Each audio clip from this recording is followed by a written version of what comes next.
Gagging. Thank you, Sasha. On the bill. Before Richard's gonna, he is the last one to go, but Alex has to say a few words before. Yeah. Well, first of all, thank you so much for having all of us here. I mean, there are people from all the way from China to Cape Town and everywhere, and it's incredible how many diverse groups and diverse people you bring together. But second, I would like to tell like a little story. So yesterday when I just arrived, I went to have lunch and I started talking to Richard, and we started talking about my country, where I'm originally from, is Russia.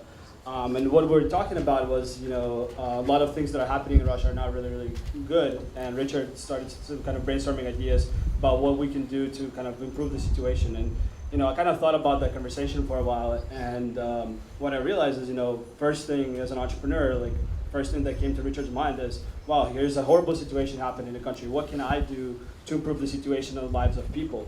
And I thought of that like for a while, and I thought, wow, when you look at business, perhaps you don't look at it as a way to make money, but you look at it as a way to improve lives of people. And I thought of that as like a really, really powerful kind of mantra. And I think a lot of your success that you had maybe was kind of starting with that mission in mind. So thank you for that. And two, I kind of actually brought a little present. In my company, we have what we call like a thank you department. So we made a little present for you. So if you can come over here, I'll give it to you. I mean, Bill saw what it is. So. Yeah, it's pretty cool. Yeah. So, hold on. It's very original. And you can see, I know you get to show it, but Thank you very much. Let me open that. So That's the best part of a present opening. Exactly. You can't open my present. Be careful. Be careful. Already? Okay, Yeah. right, you open it. It'll be a little bit fragile. Oh my God. Looks I haven't like seen Wait, one so- of those for so- a long time. Nate, actually, maybe you could tell the story later, Richard, of what the origin of that album. Wow. Oh my God. That is incredible. someone made a little. Incredible. That is incredible. And no wonder you wanted to be gentle with it. That is absolutely and utterly gorgeous. My God, look at that. Just seeing So what it is basically the very first Virgin record that put kind of Richard into business. And what we have a thank you department in my company is we thank Wow. some of our biggest customers. We try to come up with very creative gifts for them. And so that is the best. wow. If you guys take a look at it, you'll see a really cool cut. I hate to embarrass him, but All right. anyway, that's quite the nicest present I've ever been given. I mean, really beautiful. So thank you. I'm so glad you opened it. Anyway, no, thank you. My God, it's lovely. Really, seriously. Anyway, a lot of memories. We wouldn't all be standing here. We wouldn't all be here today if it wasn't for that album. So, no, it was great. Yes, so just say, thank you, Bill. Thank you, Susie, once again. Susie always likes to bring lots of guys, and Bill always likes to bring lots of girls. I don't know why Bill lost out this time. Because Susie has veto rights on the list. No, that's not good enough. But in future, it's got to be 50-50. I mean, I must admit, That was your department. each of the girls here are worth five normal girls. They are absolutely delightful, but it's still you've got to have to even things All out right. next time. Message absorbed. All right. I'm working on it. The next one. Otherwise, that's it. Anyway, it's been a delight meeting you all. We're only halfway through the holiday, the tax write-off conference. So anyway, we'll save the speeches for the last day. But so far, it's been pretty damn good, hasn't it? Thank you. And thank you. What a The wonderful Tubular present. Bells might be a good story for people because I don't think most people know that story. It's a long time ago. It was quite frightening. Joan had told me today that this Saturday is our 39th anniversary since we met, and so that's a long time.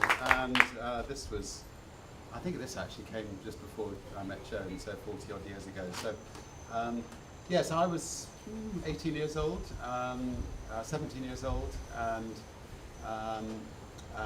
this young lad who was 15 made a tape, and it was somebody played it to me. It was just the most beautiful, haunting I don't know whether you got the music. Oh no, you can't. Look at what you've done to the bloody record. How could you do this? Anyway, I was going to play it. Doctor, come on.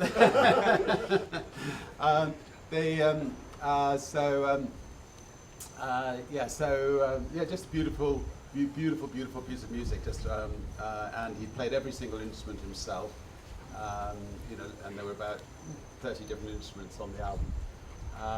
And it was just one stretch of music, 29 minutes each side.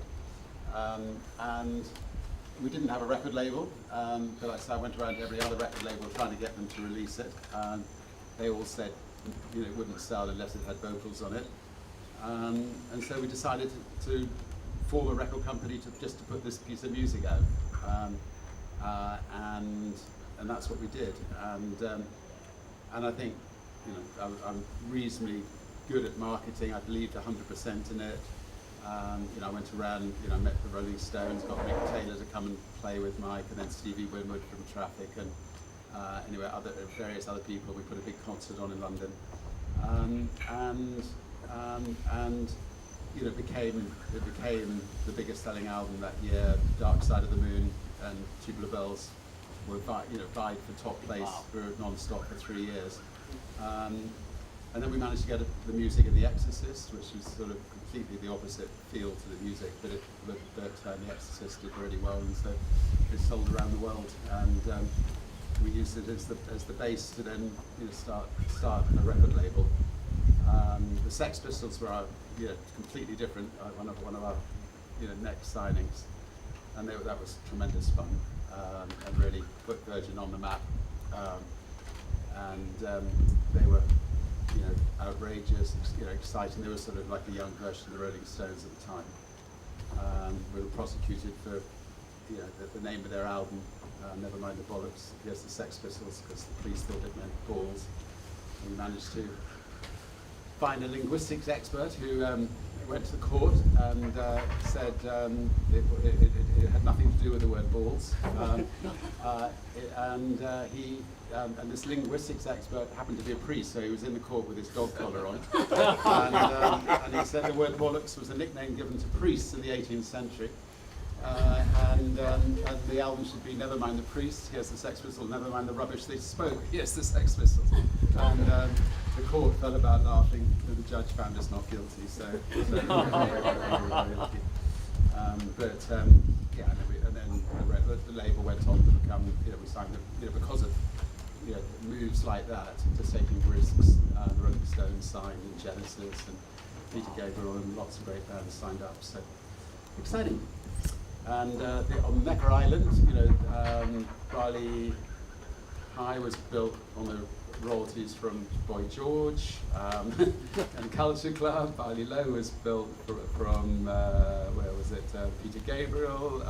Anyway, different parts of the island got built as we had successes with different artists. So, and most of the artists have been here over the years. We've had Annie Lennox playing on the piano here. Peter Gabriel, lots of wonderful artists playing. So anyway, thanks for coming. Thank you. Great. So I think that kind of concludes what we're going to do. Dinner's at 8 o'clock, so we have cocktail hour now. Wait, can I say something? Yes. Oh, sorry? No, I was going to say.